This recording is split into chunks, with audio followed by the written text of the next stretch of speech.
Welcome into the Minnesota football party. I'm Sam Ekstrom. Today, we talk about the most surprising thing the Vikings could do in the NFL draft. Hey, this is Arif Hasan from the Wide Left Substack. Today, we honor a USC legend who was widely misunderstood and wonderful at getting out of trouble, Caleb Williams. Hey, I'm Luke Braun from Locked On Vikings. Never thought I'd say this, but today I think I got to hand it to cancer. Luke Inman at Luke_Spinman. Hey, the PGA Masters is on and you're still watching us? Wow. So grateful for you guys. Locked On Sports Minnesota podcast. It's endless Minnesota Vikings talk with the diverse voices of your local experts. It's time for the Minnesota football party. Welcome in on a Thursday. We are your Minnesota Vikings podcast masters. Come on, Luke Inman, give us some credit. Appointment viewing. We are live Mondays and Thursdays here on Locked On Sports Minnesota. Thank you so much for watching us live, watching us after the fact, or listening to us on the Locked On Vikings podcast feed, wherever you get your podcasts. Also find us on Amazon Fire, Roku, Sirius XM, or the 24/7 stream on Locked On Sports Minnesota. Lots of ways to watch and listen to this show, which today is brought to you by FanDuel. Make every moment more. Right now, new customers get $150 in bonus bets guaranteed. $150, win or lose. Visit FanDuel.com/lockedon to get started. 2 weeks until the draft, 14 days to go. Today, we talk about the happening right now, Kwesi Adofo-Mensah pre-draft press conference. We will pop in as we see relevant tweets with our favorite sound. Vikings working out prospects as well. We'll dive into that. It's become just grating to Arif. And the most surprising scenarios that could befall the Minnesota Vikings in the draft. Also, Ron Johnson joins us in a little bit. Luke Inman, thank you for keeping the ship afloat on Monday. You all got through the program. I tuned in from the eclipse. Yeah, that's one way to put it. An hour sure did pass by. Yeah, that's one way to put it. Yeah, we did all right. Yeah, We definitely updated the podcast feed. That was a thing legally we did. Yes, correct. Contract fulfilled. Technically, yeah. Well, I missed the show on Monday. Back today. Happy to be here to talk some Minnesota Vikings. So I need you guys to monitor Twitter. If Kwesi says exactly who they're trading with, who they're picking in the first round, which quarterback it's going to be, I would like to know that information. So please let me know. So again, 100%. We can hit. Actually, if you're in the chat, we implicitly trust whatever you're gonna say. Yep. So just type it out. Chat. We have no reason not to trust them. So So you know, if you see, they've never led us astray before. Mostly because we've only had chat for like 4 episodes. We have Johannes chiming in German. I took 3 years of high school German. Ich habe mir gerade eingeschickt. I feel like that's a swear you gotta word. Be careful I feel here. like they're trying to get me to swear. Careful. Yeah. Oh, yeah. Off of that one. Yeah. You're going to get yourself in trouble. At least type that one into Google Translate. We're not going to say what that says. Oh, really? Oh, okay. All right. Yeah.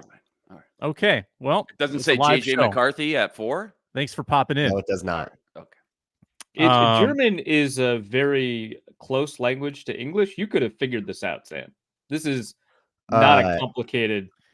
And we got a laugh out of it. We got a laugh out of it. Please clean that up. That's all I'll say. Please, that bad. Please tidy yourself up. Unless you're into that, in which case, you know. Yeah. While we wait for Kwesi to lay it all out on the table, why don't we talk about some Vikings prospect workouts? A link to the Vikings: Byron Murphy Jr., Quinion Mitchell, Laiatu Latu. Which one are you most intrigued by? Luke Braun. I don't know much about Quinion Mitchell because I am not really watching the corners this year, but Latu's pretty cool. He does a lot of little stuff right. He's a very, I would call him like a very like pro ready prospect. And I think there's still stuff. Well, is that what you're saying? Okay. That's relax. But if I said that joke, you would like come to I'd my be so house. mad. Yeah. I'd be so upset. But yeah, he's a very polished prospect. And I think like with the way that he pass rushes, I just did a whole episode of Locked On Vikings on Latu with the way that he pass rushes. Everything is like always a move, which shows like a lot of different cool techniques and shows like a lot of different, clubs in his bag. And I think if you got him bull rushing more often to get linemen a little jumpier, like those jab steps and a lot of those moves would be able to hit at like really pivotal moments in the game. And if you could kind of generate like there's potential for growth on top of an already good player. That's really cool. And I think that's why that guy's like probably going to maybe get close to the top 10, probably top 15. Like he feels like he might be one of like a top like 3 defender off the board.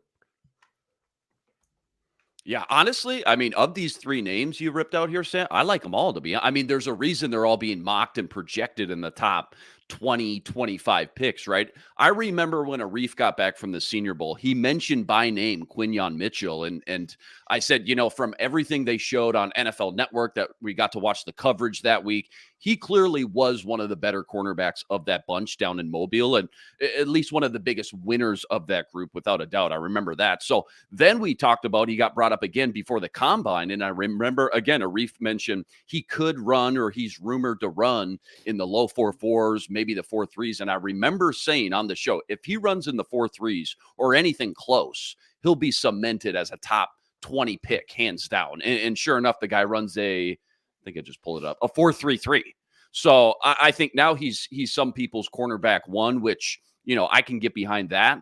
If for some reason the Vikings didn't move up and go get their quarterback, they stick and pick at 11. If he was the pick, again, pending on what they do at 23 with the whole quarterback situation, I would be pretty pumped to have a guy like Quinyon Mitchell in this Brian Flores defense, because he's got that kind of cornerback 1 shutdown potential for sure that they obviously need. So all 3 of them are really good. I agree with Luke as well. Latu, he's super intriguing, maybe the most refined and polished pass rusher in the draft. It's just about the medicals. I know he's got some neck injuries from the past you got to worry about. Obviously, we don't know what the medicals and team doctors are going to say, but when healthy, all things being equal, you could make a case for him being the edge rusher number 1 in this class as well. If Mike Zimmer were the head coach, the Vikings would not be trading up for a quarterback. They'd be taking Quinyon Mitchell. And it would drive him crazy, wouldn't it? The way the Vikings have approached cornerback to really not Zimmer needed to develop guys. He needed. I don't know, man. Last couple of years of his tenure, they kind of left that to rot. I always said though, with that, you take he Trey had Wayne Hill season, man. His development skills too much so early. My thing with that was, if you're such a cornerback guru, why don't you save some of those early picks and high draft ammo and assets and use them on other positions, and you work your magic on these day 3 guys, these day 3 gems, and develop them, because that's what you're so good at. So obviously, a pick like Trey Wayne's, I wanted Marcus Peters that draft. Both ended up being pretty solid, obviously. But that was my one thing about using all those early picks on cornerbacks all the time. If you're such a DB and cornerback guru, why don't you save those and build a team around some of those other guys? And I think you guys are right. It's kind of ironic and funny that towards the end there, some of his picks, they got a little dicey, to say the least. Yeah, I don't even know if I really love that logic too, because like relying on a coach that we believe to be a good developer does not guarantee that prospect will develop. Like, I don't think we can like rely on that and say, yeah, we'll definitely have good 3rd round corners all the time. Like, the year we did rely on that, the couple years we did rely on like Cam Dantzler, it was an abject catastrophe. I mean, that's those secondaries in 2020 and 2021 were dreadfully bad. So I don't love that. It's the same like it's the Andre Patterson conversation we had a whole bunch, which was like, oh, they don't need to draft D-line in the 1st round. They can just like develop one. And really it was, we don't need to draft D-line in the 1st round because we have Everson Griffin and Daniel Hunter, and the guy won't play. Mm-hmm. Like, that's why they would never do that. But it was more, it wasn't so much I can develop cornerbacks, get me a good cornerback. It's, I believe cornerback is really important to defense, which, hey, he's pretty right about that. So I think spending a lot on cornerback is correct, whether you have like a DB guru or not. And I think the Vikings secondary is still kind of not that great. Mm. that roster is still kind of patchwork. So yeah, that would still be defensible, assuming that you strike out on quarterback. Arif, what do you have to say? I don't have much to add. I like Latu a ton. I think that as he's a really intelligent player, like, as Luke mentioned, not only does he have like a variety of pass rush moves, he has a plan which he approaches his pass rush, which is a big part of his success. Statistically, he has one of the highest success rates as a pass rusher in the FBS, especially when you isolate it to just true pass sets. Like the other Luke said, there are a lot of medical concerns. I mean, he medically retired at Washington. Like, it wasn't just, hey, he's got his neck injury. It was like he wasn't going to play football anymore because of the severity of his neck injury. And then he goes to UCLA, which has revived the careers of a number of people who had medically retired, including at the edge rusher position, right? And you wonder like how rigorous their process is, right? So, yeah, obviously medical's got to check out if they check out, etc., all of that. What's really interesting about Latu is that he is not the best athlete at edge rusher in this edge rusher class, and I think a lot of the conversation about that fact, I don't know, I guess you could call it a fact, about that fact kind of misses that Latu is still more athletic than a lot of edge rushers that are successful in the NFL. Like, he's an above average athlete. It's just when you're up against like a Chop Robinson, it's very difficult to prove your athletic chops, right? So the fact that his 3 cone is like a 704 at his size and weight, that he's got a decent amount of length, like he's a good athlete in ways that translate really well to the edge rusher position.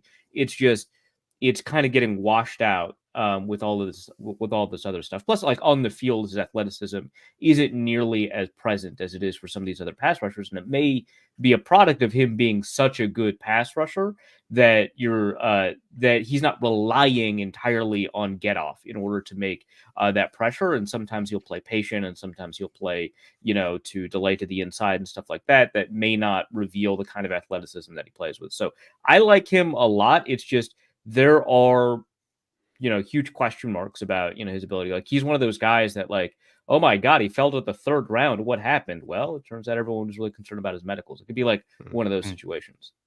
Right. Hard to find a more productive 2-year stretch for many college edge rushers. Like, even a lot of the guys that are taken in the 1st round, they kind of have that one big year. Latu had 2 of them. I mean, and he built on a huge 2022 with an even bigger 2023. 23 years old. Luke Inman, what were you just going to chime in with?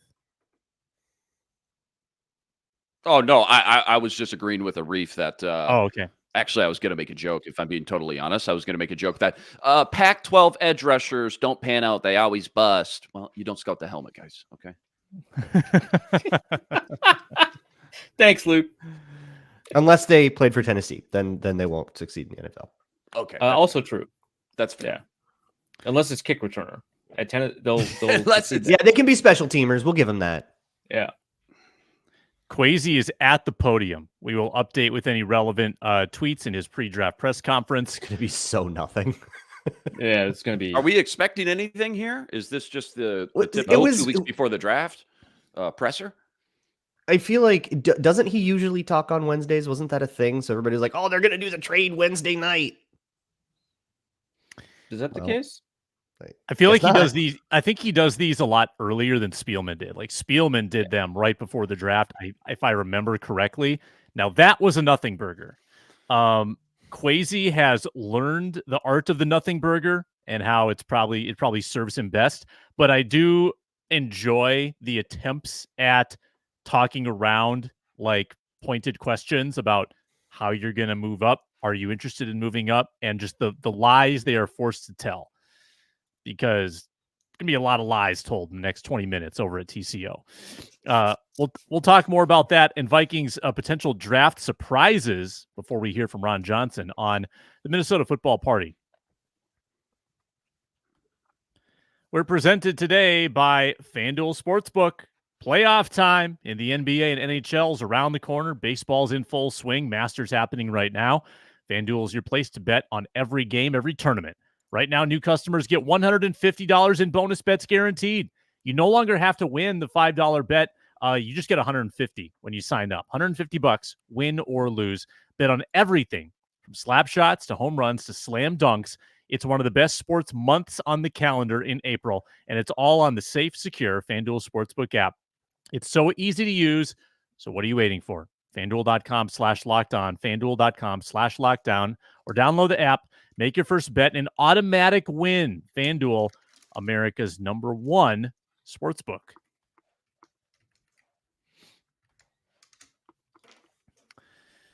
Okay, April 25th comes around 2 weeks from now. Minnesota Vikings, currently on the clock at 11, on the clock at 23, projected to trade up. Inman, what is the most surprising thing that realistically could happen? Like, yeah, they could, trade up and take center. Play sound. Oh God. Oh, this is big. This is going to be big. This is huge. Explosive content. Will Reget's tweeted that Kwesi Adofo-Mensah said the draft is coming and we've got a great plan. Oh, thank God. I thought they were going in with a bad one. They're like, we'll do the bad plan today. This is fantastic news for Vikings. Fantastic news. Keep Newsworthy. updates flowing. And Lego Cam is right. Kwesi trying to steal our thunder. He knew we went at 11. I mean, like we were entrenched in this time slot long before you. Kwesi. Coincidence? I don't think so. No. There is a lot of evidence of Kwesi being a Locked On Podcast Network listener, let me tell you. Wait, is that true? There's a lot of evidence. Yeah. Got to investigate. Yeah. The verdict's not in yet. Spinman, what's the most surprising thing that could happen? Yeah, craziest thing. I will say, too, you think about that question, you take a step back, and it's like, this has become, this draft class, for not only Vikings fans, one of the just most exciting and anticipated draft classes. You got 2 first-round picks. Are they going to trade up? Are they going to go get their franchise quarterback? I think in general, though, you hear and listen to a lot of other draft experts. They say the same thing about this class as a whole. Our quarterback's going to go 1, 2, 3, 4. All the trade speculation with so many teams being rumored to maybe trade up and trade down. There's just so much that can happen on this draft weekend. I think my point is, circling back to your question, you say that it's like, what's the craziest thing the Vikings could do? It really feels like we've played through almost every scenario up to this point and kind of prepped and prepared ourselves for any outcome possible, really. So I guess not leaving night one with a quarterback, I mean, that's maybe the biggest shocker that I would have, right? And not just Vikings fans, but I think, the national media as well. Everybody assumes the Vikings are probably trading up, but even if they don't trade up, even if they stick and pick at 11, they're getting a quarterback night one. So I think going to bed Thursday night with Sam Darnold still penciled in as the starter for the entire 2024 season, that would be a really weird way to start out the draft. I think that's for sure. Right. With no day 2 pick. No day 2 pick. What are we doing? Yeah. So you're rolling with Darnold, trading back up for Spencer Rattler, or is it the Joe Milton experience? What are we doing here? Yeah, that would be really weird. It'd be so funny if they just hilarious. picked at 11. You made me watch Joe Milton. Oh my God. Can you imagine, man? No more Vols. No more Vols. Get him out. Luke Braun, when you come though for your week of training camp, those would be fun practices. People would be oohing and eyeing. He would win training camp. He would do a great job of like hitting the goalpost after practice from like different distances afterwards. Yeah, that'd be really fun. That plays really well. Yeah. Yeah, that's sure is translatable. That's what matters. That's okay. I think something more surprising can happen because like there's a world, right? Like the trade is not executed. The Patriots could say no. The Cardinals could be like, we want to trade down just a couple spots with the Giants, and they're going to take McCarthy, and then you're like, like there's a world where this happens. I don't think that there's a world that Caleb Williams is a Viking, but how stunned would we all be if like the Bears went and did something crazy and Caleb like fell and then suddenly he was the Vikings? Like what? It would be both stunning and characteristic, right? Like it would be like, oh yeah, of course the Bears screwed up the quarterback position, but also how could anyone have screwed this one up? That is, yeah. So it's possible, certainly. Like, people are talking about. Like every Vikings podcast has like 3 or 4 episodes on like, what if they don't get a quarterback? Like nobody's going to be surprised by that. We're Minnesotans. We've already learned to expect that it will snow in May. All right. But nobody's talking about what about Caleb Williams? Nobody's got that preview episode. Arif, what would be surprising? There's not like, if the Vikings, so like, yeah, I mean, it would be funny if the Vikings didn't end up without a quarterback, but like everything they've been doing has been in the service of like grabbing a quarterback, right? Like making poor Michael Penix throw 100 times in a private workout for just the Vikings. For no reason, right? They're not going to pick him, right? Like, everything is converging towards them moving heaven and earth for a quarterback. So I agree that the most surprising thing, at least on day one, would be if they didn't have a quarterback, but also it would be so funny if they picked at 11 and at 23 and neither of them were quarterbacks. And so they've got nothing until round 4, right? Maybe they package together a couple of 4s and move up into the 3rd round for Spencer Rattler or whatever. I don't know. But that would be they're going to pull funny, a 2013 Rick Spielman. They already had 2 firsts. We're going to go, Sharif Floyd, a defensive tackle, Xavier Rhodes. Exactly. Oh, coincidence. Our 2 biggest needs right now. And then as we're walking to the parking lot from the draft party, they're going to trade back up. They're going to trade their 2025 first and trade back up and then go get a Bo Nix or Michael Penix. It could happen. Play the sound.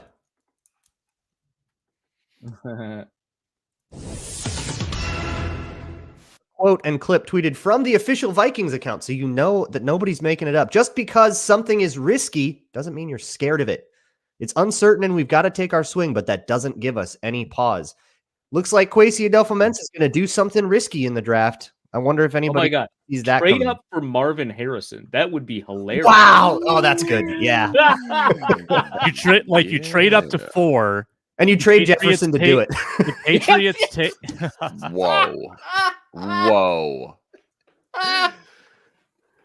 Like, do something that drastic, but we still have to debate if they got better. Like, right? Yeah, we have to be like, did we just kind of neutral? We refuse to extend wide receiver. Extremely dramatic move to tread water. I love it. Yeah. Well, I mean, there's just so much PTSD there. I mean, this organization has traded Randy Moss. They've traded Stephon Diggs. They've traded Percy Harvin. Like, you bring that up as a joke, but there's some people listening like, oh my God, it could happen. They're going to do it. Watch out. Do you think the allure of Marvin Harrison Jr. to the Cardinals and or the Chargers, is that going to be what costs the Vikings or any team a chance to trade up? Like, because if you can get Marv on your team, and like that's got to be at least a puzzler for the GM to know whether or not it's worth giving up on a prospect of that magnitude versus, okay, the unknown of future picks. Well, I don't think like the other receivers in the class, I would say. Like, yeah, if it was like only Marvin Harrison, that's what. Yeah. But like, you get Neighbors, get Roman Dunze, and a 1st-round pick, you can kind of still feel like you came out ahead in the transaction. Yeah, and I will say that Cardinals GM too, there was a couple viral clips that went on about him wheeling and dealing in the war room. He's a guy who could, trade back with the Vikings in number 4 and then trade back up to number 5 or 6 and still go get a guy like Marvin Harrison. But yeah, as far as the Vikings perspective goes through that lens, it's like, well, okay, I'll just trade with the Chargers then at 5. You want to take Marvin Harrison? That's fine. I can still go get my quarterback at 5. Chargers probably more than willing to trade back as well and stockpile and then take a receiver or an offensive lineman, whatever it may be. But yeah, that wouldn't be the worst case scenario by any means. If the Cardinals took Marvin Harrison at 4 and the Vikings were trying to trade up, still got that nice soft landing spot at number 5 as well. Matthew Collar chiming in. Yes. Are you going to read, Arif? Yeah. On whether there's any scenario where they could come away without a quarterback in round 1. I think it's a very deep class, but you have to be ready for scenario. I assume any scenario is what Collar meant to tweet, but as someone who's committed to good journalism, I have to quote as is. No editors on Twitter. Cam, this is also from Matthew Collar. Cam calls trading for number 23 insurance and says, we want to set ourselves up for a better look if a team picks up the phone, but they don't always pick up the phone. Chicago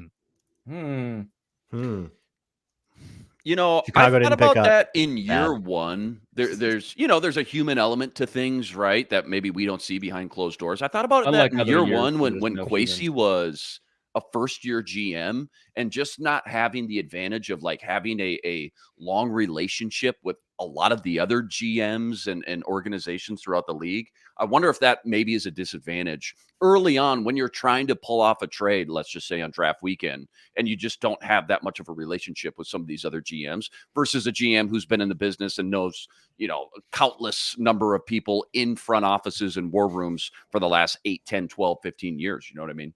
My understanding is that the first year in the draft room, things were a little bit, I don't want to say contentious, but there were some that were greatly opposed to the idea of trading back with the Packers, which was the second deal. Mm-hmm. And apparently the Packers wanted to trade up in round 1, right? Because the Vikings went back to 32. Packers wanted 32. Vikings ended up picking Scene. Then early in the second round, they did make the deal with the Packers. And I know there were some that were opposed to doing that the day prior. So, I mean, I think he's learning to navigate, like, also how to balance the voices in the room, too. And that's and like a take that different trade, though, right? Like, Well, this is framing as though it's like, oh, he didn't listen to his people and he's just steamrolling over. Like, doesn't feel like that's what that is happening. I also It's okay to don't disagree in love the war room. I don't love the framing of the story as if he learned a lesson for the Packers did not get away with anything there. They drafted Christian Watson, right? Like, yeah, they got wide receiver 3 actually for that. did us a favor week 1 when he dropped that long. 2022 was the year where the Vikings allowed 2 division rivals to overpay for their wide receiver 3s. Yeah, so the framing of that story made it seem like he learned some hard lessons, and it's like with that he was right. I don't know, man. Yeah. So I do think, to Luke's point about being a new general manager, maybe not having the relationships. I think that probably plays a role. I think it does make it difficult, but he does have a number of connections throughout the league as a result of just having been on a number of teams before he arrived at the Vikings, Cleveland, San Francisco, having a relationship with Philadelphia, and then the people that have emerged from those front offices and have populated other front offices. So those exist, those relationships are there. I mean, he's a social guy. He talks to people. He goes to some of the accelerator programs and the mixers that are held at the owners meetings and stuff like that.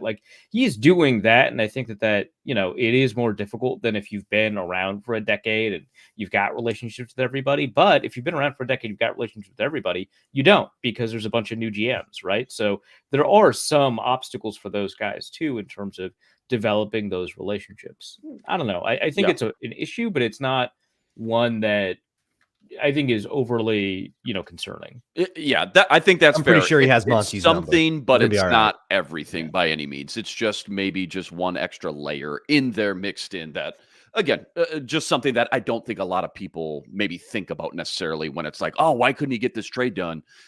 Not saying that that's always the reason why, but it could be from time to time. Oh, shoot, I had the button. We're all over it. If you get the guy right and he's your answer for 10 years, then there's no price that you wouldn't have paid. You have to go back and look at the odds of that happening. That's the hard part.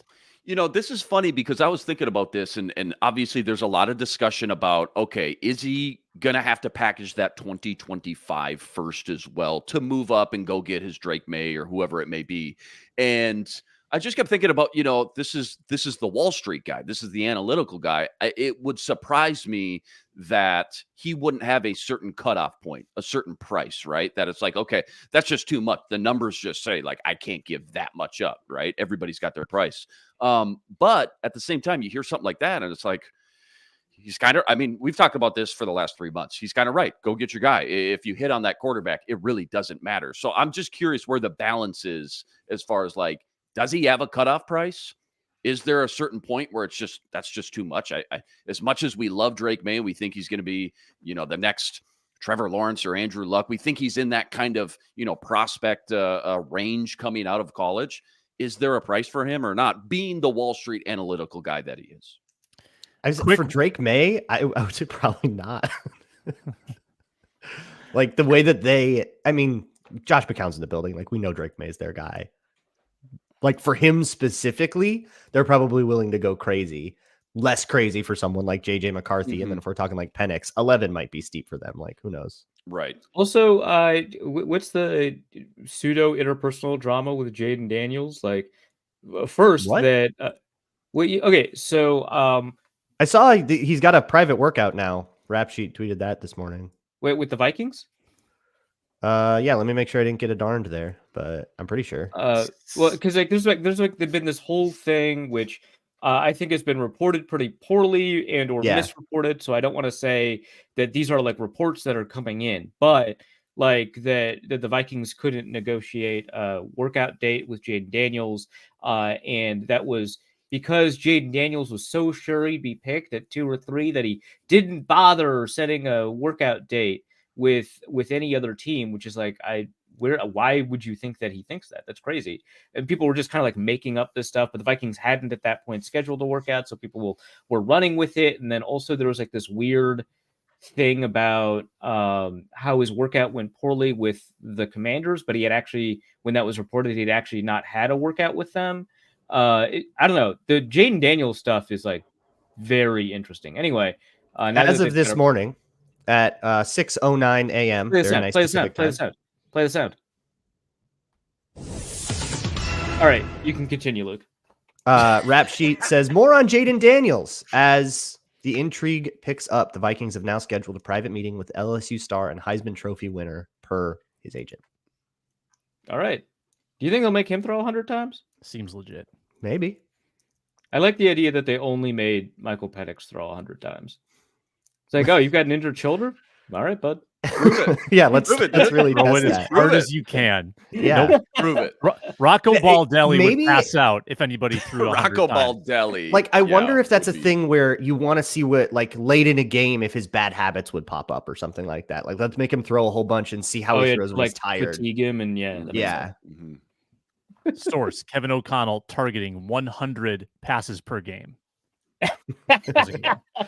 Stephon Diggs demands trade to Minnesota.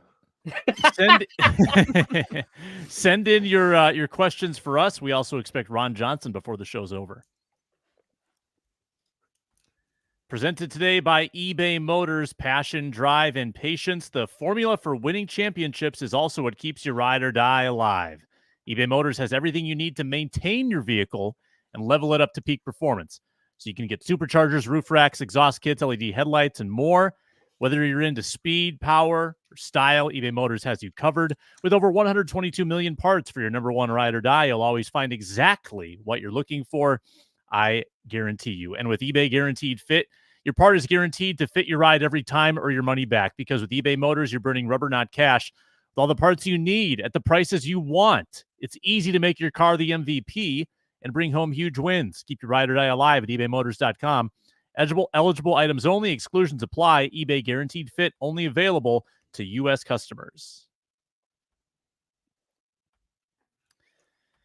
We got a question from Tim. What does next year's quarterback draft look like if the Vikings do shock the world and wait until 2025?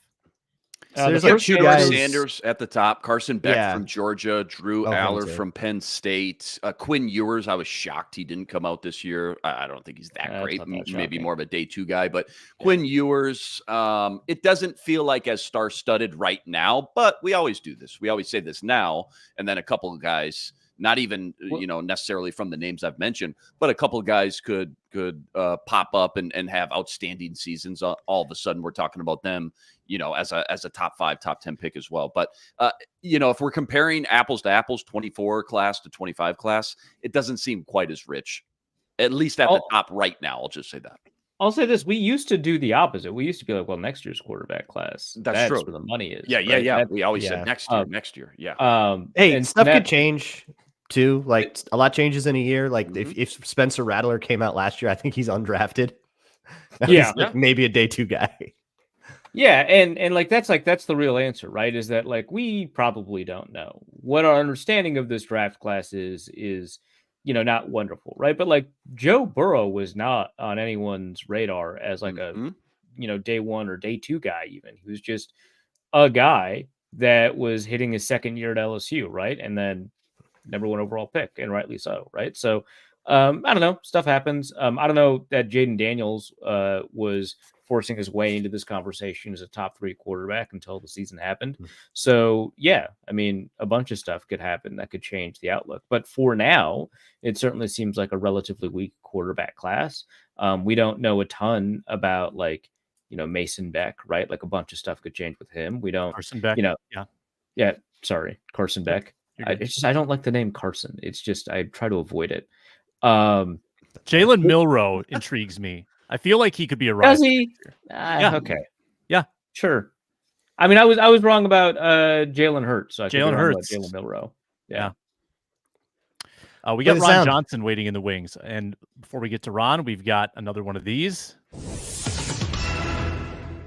Andrew Kramer got in on the action. The quote is, multiple guys we're in love with, ... and multiple guys we're in love with at a certain value. I would Not for love me to be with the one of those analysis. I in love with at a certain value guy. Yeah, Like the who's backup that? girlfriend. Yeah. Yeah, and if they end up like drafting JJ McCarthy at like 7, he knows. yeah, he knows. He was, Get Ron in here to value join guy. the fun. There we go. Ron Johnson at 3Ron Johnson on Twitter /X, host of the Ron Johnson Show, and part of pretty much everything we do here at Locked On Sports Minnesota. Ron, how you doing? I'm good. How's it going? Going well. Going well. We're tracking the Kwesi Adofo-Mensah press conference. And he alluded to in today's press conference that there are some guys or he basically said, if you can get your franchise guy, there's no price you wouldn't pay for that. Do you have a limit on what you think the Vikings should pay to get up and get the quarterback that they want? No. I mean, honestly, let me be real. No. Because here's the thing. Like, if you get your guy and this guy works out, we're going to look back on this and we're going to be like, man, that was a great job. But if you screw it up and get the guy and he doesn't do great, it's a double-edged sword. If they don't jump and the guy they want goes right before maybe they could have gotten him, or they go in a spot where they could have gotten him and that guy becomes great, they're going to kick themselves for that too. So like, there's so much involved in this whole process. Like, when you think about CJ Stroud versus Anthony Richardson versus Bryce Young, like, it's the same thing there. Like, everybody was saying the Carolina Panthers did all this just to get CJ Stroud, and all of a sudden all the arrows pointed at Bryce Young. They stuck with Bryce Young. We come to find out Frank Wright, Bryce Young's not really his guy. That's why, you think about how long Sam Darnold held on to number 1 and all the like negative stuff that came out, like putting Bryce Young behind a center that's 6'4" just to make him look bad and look small. I mean, all kinds of stuff like that, like all those images that were released, all the videos that were released, like that seemed like they were trying to really downplay his ability. And then we see him in games where we're like, yeah, this guy's not as good as we thought he was going to be. So no, there's nothing I wouldn't do for a franchise guy. Like, if I knew they could get Peyton Manning and they had to jump to number 3, I'm saying go get him.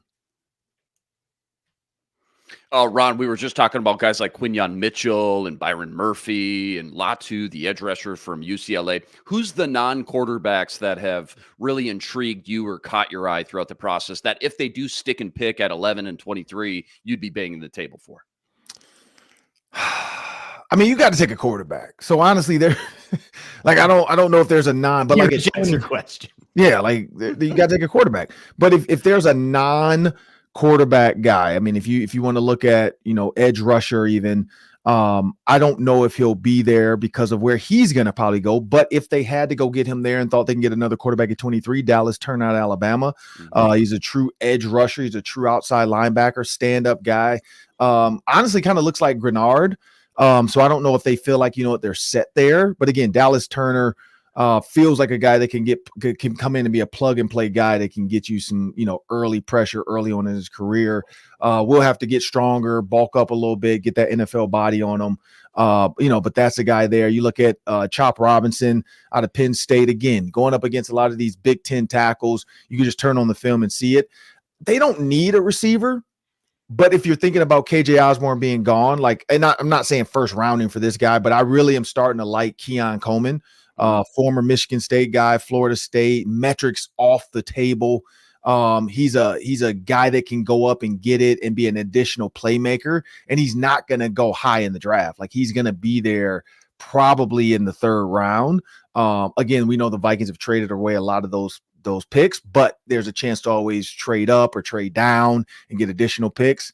The guy out of Penn State or Illinois, but he won't be there. I keep forgetting his name. Newton. I don't think Johnny Newton. He won't be there. But he's a guy, like, if he is there at 11, I would not be mad if they took him, because he might be there at 11. He's got an injury that might sink him. Yeah. And again, if he's there at 11 or 23, I would take him, because if I don't know how many people are Gophers fans that are watching this right now. Yes. But if you watch the Illinois game, he was suspended for Yep. the first half of the Gopher game. The Gophers looked like they had the game well in control. First play of the second half, this guy comes in and absolutely just creates havoc. And then you watch other plays later, and you're like, because we did the Gophers pregame show every week. And so then we turned on the tape later for the PJ Flex show. I'm like, oh, okay, this guy is just an absolute dog. And so again, that's a guy that not Linval Joseph. Like, Linval was a little bit slower, but he has that Linval Joseph like dog. I feel like when Linval Joseph put on a helmet and a face mask and a visor, you were like, oh yeah, no, I'm gonna get out the way. I mean, think about the sound guy for the Vikings that ran across the tunnel. I met him. I shook his hand. Like, You meant what was left of that's him, the right? kind of D tackle I want. A D tackle that says, I don't care if you're doing sound for Monday Night Football, get out of my way. That's what they need. We don't need anybody to like be nice, when they're coming out of the tunnel pregame, even though you should not be running across the tunnel when you see snow falling from the ceiling. But hey, everybody has a death wish. So that was his. Everybody. Speaking of which, do you have any words in memorial for OJ Simpson, or are we just good? Oh my God. Yeah, I will say, like, growing up, my dad played against OJ, so all I heard about was the juice and Orenthal and blah blah. Like, I'm not going to talk about the negative stuff in his life, because he's been through it, whether it was self-inflicted or what. But as a football player and for the game of football, like, he was one of the greats. And so, I remember like the commercial of him running through the airport. And honestly, too, like, there's things in history that happen that you can see in your, like Princess Diana, running from the paparazzi. You remember some of those pictures and the flashes and her trying to get into the car. You remember seeing the Twin Towers, like waking up, or at least I do, waking up and seeing the second plane go through and being like, is this real? Like, or what's going on right now? I'll never forget the Bronco, like the chase of the Bronco. Like, to me, Incredible. that was one of the craziest things to like see as a kid. Like, what is going on right now? Like, what is this dude doing? And like, helicopters. So like, OJ to me has always been, one of those guys from football because of my dad. But, as a human being and outside of that, sucks that he had to go through it with cancer. I hope that he gave his life back to Christ, because I don't care what you like. We know people that are convicted murderers that go to jail and find, like, change their lives around, whether it was shooting somebody or whatever. So anybody can have salvation within this. And so, I hope that he did that, in his last days, because with cancer, like, you kind of know it's coming to an end. And so that's just a tough way to like have to go through it. Like, I mean, honestly, speaking of like Nate Robinson, saying he needs a kidney and he doesn't have much left to live. Same thing with him, man. Like, sometimes in your darkest times, people don't know where to look. And I just say, you know what, man, like, if you can find salvation in the Lord, like, it'll definitely comfort you. Because watching my wife go through chemo and her ministering to other people getting chemo, like, I don't think I would have been that gracious and that, like, on fire for the Lord, like, in my darkest days. And she was. And so to see that, I'm like, man, like, I don't know what that is, but I need it. And so, yeah, I hope OJ did. I hope Nate Robinson does it. But OJ was, he's one of the best running backs, man. He made that number 32 famous. And so, yeah, like, it's sad, because I'm at the age now where every day I wake up, I feel like people I grew up with are dying. When you think about, all these other actors and actresses and Betty White, like people like that, you're like, I don't think they're ever going to die. And then all of a sudden, I didn't like OJ. That was unexpected. Like, I didn't even know he was sick. So yeah, it's crazy just to be at that age. And also too, man, a lot of you guys don't know this name, but Google Winifred Walton. He was at Syracuse. He's from Detroit, Michigan. He was in he was a McDonald's All-American. If you look at his McDonald's All-American group, it was Mateen Cleaves. This is like Steven Jackson. Kobe Bryant was in that group. He was in that group, and he was one of the top 5 players in the country out of Detroit, Michigan, 6'9", 245-pound forward that went to Syracuse. He ended up passing away the other week at like 46 years old. So, like, life is short, man. You just don't know. But, man, look up Winifred Walton. He was one of the best. Like Kobe Bryant even said, he was one of the best basketball players these guys had ever seen in the McDonald's All-American game. And Jim Boeheim, went and got him out of Detroit. But again, he had his own demons from other stuff, growing up in Detroit that he just couldn't get away from. But yeah, sorry that he passed away too at 46 this week. Whew, it was heavy. Let's lighten it up, Ron.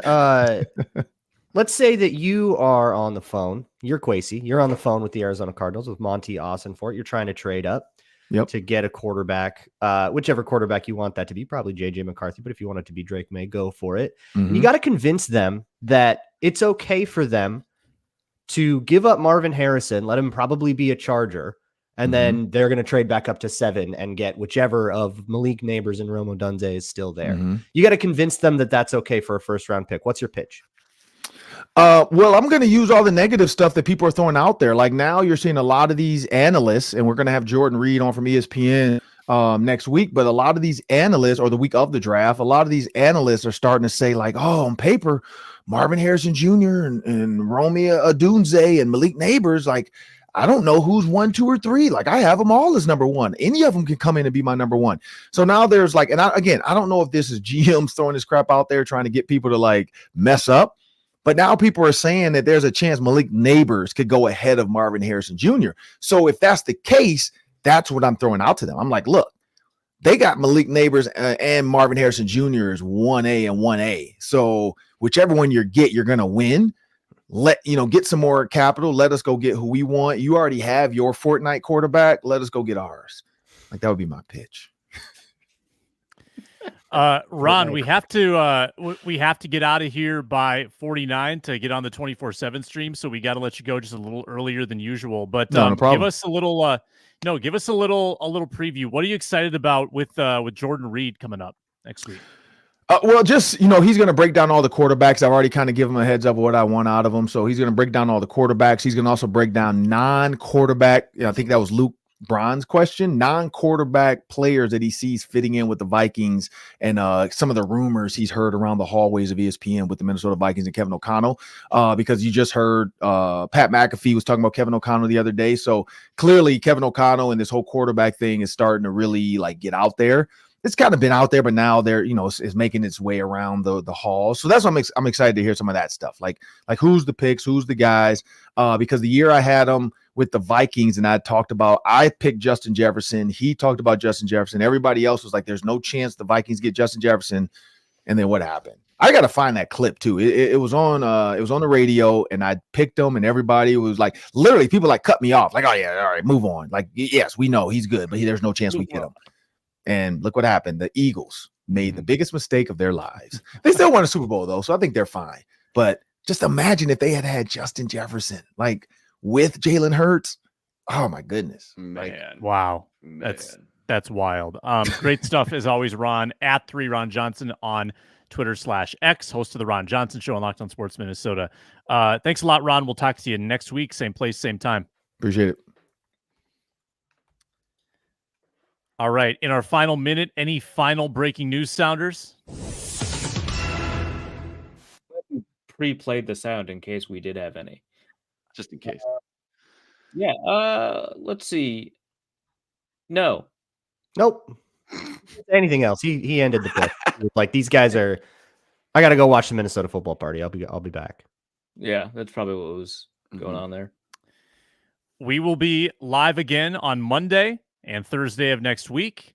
And we will definitely be going live in some fashion during the draft, whether it's reacting to their choice or leading up to their choice. Some combination of us will be live during the draft. And Luke Braun, congrats on your pending nuptials. Saturday, the big day. Thank you. And if you want to go back and hear me utter a German swear word, go back and watch the first couple minutes. You missed. You didn't actually say the swear word, but you did post it on the screen. But you did stop short when you were like, "Hey, wait a minute." Yeah, am I getting pranked here? What's going on? I got punked. It's all right. I'm pretty sure YouTube won't detect it unless we have like a German language stream. So we're good. Yeah, we're all good. Minnesota Football Party. Thanks for watching and listening. Talk to you next time.